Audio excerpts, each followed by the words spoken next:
Sir, मेरे देखने में हमारे देश में बहुत सारे मजहब और धर्म के लोग रहते हैं, लेकिन आज लोगों में अविश्वास पैदा हो रहा है।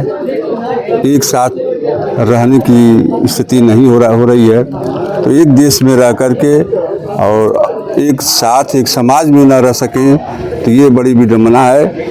तो इसीलिए मुझे पार्टी बनाना पड़ा है कि एकजुट करके मैं सबको एक मंच पे रखने का प्रयास करूंगा। तो पार्टी का फाइनल डेस्टिनेशन क्या होगा, कहां से कहां तक ले जाने की आपकी सोच है, क्या ले आना चाहते हैं समाज में?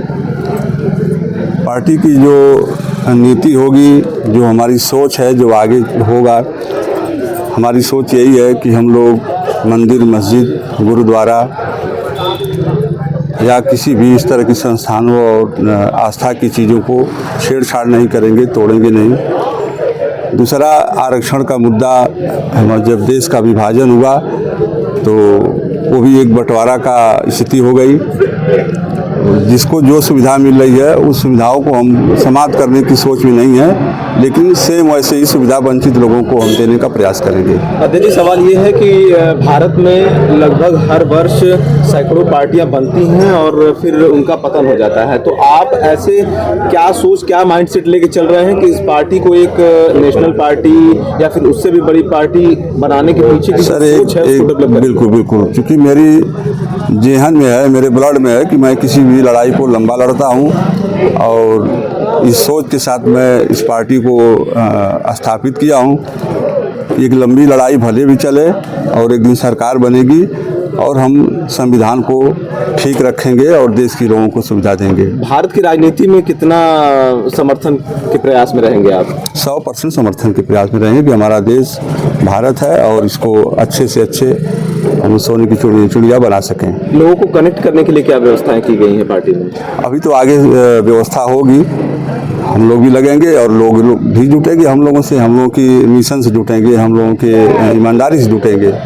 जी ठीक, थैंक्स। मैं अशोक कुमार सिंह, बीएनडी पार्टी का महासचिव हूँ।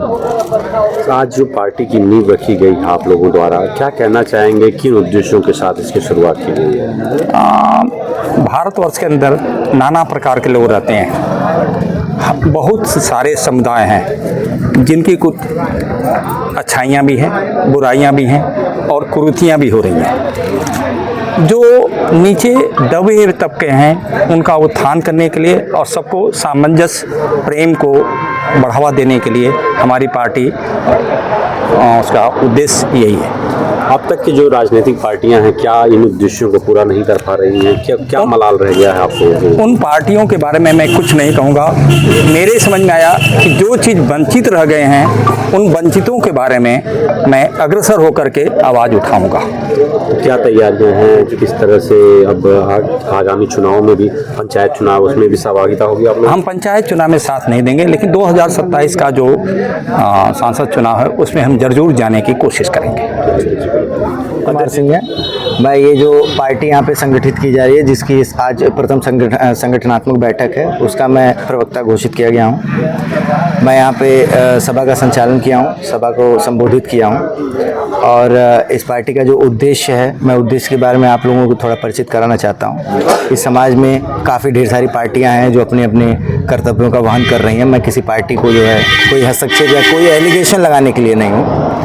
इस पार्टी का नाम बड़ा सोच समझ के रखा गया है। इस पार्टी का नाम रखा गया है बदला नहीं बदलाव पार्टी। मतलब हमें किसी समुदाय, किसी धर्म, किसी वर्ग या किसी भी चीज़ से बदला नहीं लेना है, हमें केवल समाज में व्याप्त समस्याओं में बदलाव लाना है। हम बदलाव लाना चाहते हैं, इसी पे हम कार्य करेंगे। ये पार्टी की जो गठन है, गठन के कागजी कार्रवाई पूरी कंप्लीट हो चुकी है और बशर्ते कोशिश ये है कि इस महीने में पार्टी की गठन का कार्य जो पूर्ण रूप से पूरा हो जाएगा और पार्टी के जो अगला आने वाला 2027 का चुनाव है, इसमें अध्यक्ष, महासचिव, उपाध्यक्ष, कोषाध्यक्ष और बाकी जो भी सदस्य हैं उनसे एक डिस्कशन करके किसी एक नाम की घोषणा भी की जाएगी जो 2027 में चुनाव लड़ेगा, जैसी परिस्थिति होगी। अच्छा, एक चीज़ बताइएगा कि 1947 से लेकर 2025 तक के बीच में जो समाज में जो कुरीतियाँ रही उसको किस तरीके से हटाने के लिए आप लोग प्रयास करेंगे? और इस पार्टी का नाम जिस तरीके से आपने रखा है BND, तो आप लग पा रहा है कि आप बदल लेंगे? बिल्कुल, देखिए पूर्ण रूप से हम देखिए, मानव, हमारा जीवन जो है मानव का है। मानव जीवन में गलतियां भी होती हैं, मानव जीवन में सहजता भी आती है और मानव जीवन ही बदलाव लाता है। हम इसी समाज के व्याप्त हैं। आप भी पुरुष हैं, हम भी पुरुष हैं और सारे लोग की समस्याएं कहीं न कहीं कुछ न कुछ बनी रहती हैं। इस समाज में अलग अलग प्रकार की समस्याएं जैसे हो गई कि आप समाज सुधारने, जैसे रोजगार की समस्या मान लीजिए, आजकल इतना पीक पॉइंट पर रोजगार की समस्या चल रही है। हमारी जो रूलिंग पार्टियां और सामाजिक पार्टी जो अभी इस समय चल रही है पार्टी, वो रोजगार के लिए क्या कार्य कर रही है? केवल अपना एक वक्तव्य देती है कि हम रोजगार प्रदान कर दिए, लेकिन कितने लोग रोजगार हैं इस समाज में? मैं तो युवाओं से पूछना चाहता हूँ कि कितने रोजगार युवा यहाँ पे हैं जो पूर्ण रूप से अपने घर की जो है सारी सुख समृद्धि व्याप्त कर पा रहे हैं या 2 वक्त की रोटी पा रहे हैं। तो हम कोशिश ये करेंगे कि जिस तरीके की समस्याएं हमारे पास आती रहेंगी, उस समस्याओं का निराकरण करते रहेंगे, निस्वार्थ भाव से करेंगे। अच्छा, एक चीज़ और भी है कि जिस तरीके से आपने रोजगार की बात की है, तो अभी तो आपने पार्टी की नींव रखी है, अभी तो आपको खुद इस्टेब्लिश होने की जरूरत है, तो आप समाज में रोजगार की बात कैसे कर रहे हैं? देखिए, नींव वही रखता है जिसके दिमाग में ये होता है कि मुझे यहाँ घर का निर्माण करना है। नींव वहीं से पड़ती है, तो प्रथम चरण ही नींव होता है। अगर हम आप इसी चीज़ से आकलन लगाइए कि अगर हम नींव में इस चीज़ की उद्घोषणा कर रहे हैं, तो आगे चल के जो है हम किस मुकाम तक पहुंचेंगे और क्या उपलब्धियां हासिल करेंगे। क्या माना जाए कि कब तक आप देश की राजनीति में सहभागिता करने की पोजीशन में आ जाएंगे? बहुत ही जल्द। इसके बारे में मैं बहुत खुल के नहीं बता सकता हूँ। बहुत ही जल्द इसमें हम सहभागिता करेंगे और 2027 के चुनाव में हमारा पूरा जो है कोशिश रहेगी कि हम उतरे और समाज में अपनी बातों को रख करके चुनाव। पार्टी का ब्लूप्रिंट क्या होगा आपका? पार्टी का ब्लूप्रिंट देखिए, पार्टी के ब्लूप्रिंट यही है कि जितनी भी समाज में व्याप्त पार्टियां हैं, सारी पार्टियों के पद चिन्हों पर न चल करके एक अलग से पार्टी के पद चिन्ह बनाए, जिसमें केवल सार्थकता हो, जिसमें केवल समर्थन लोगों का हो, जिसमें केवल लोगों में व्याप्त जितनी भी कोई कुरीतियां बुराइयां हो उसको दूर करने की बात हो। इस चीज़ पे हम जो है ब्लूप्रिंट पे काम करेंगे आगे। बहुत बहुत धन्यवाद, बहुत बहुत आभार।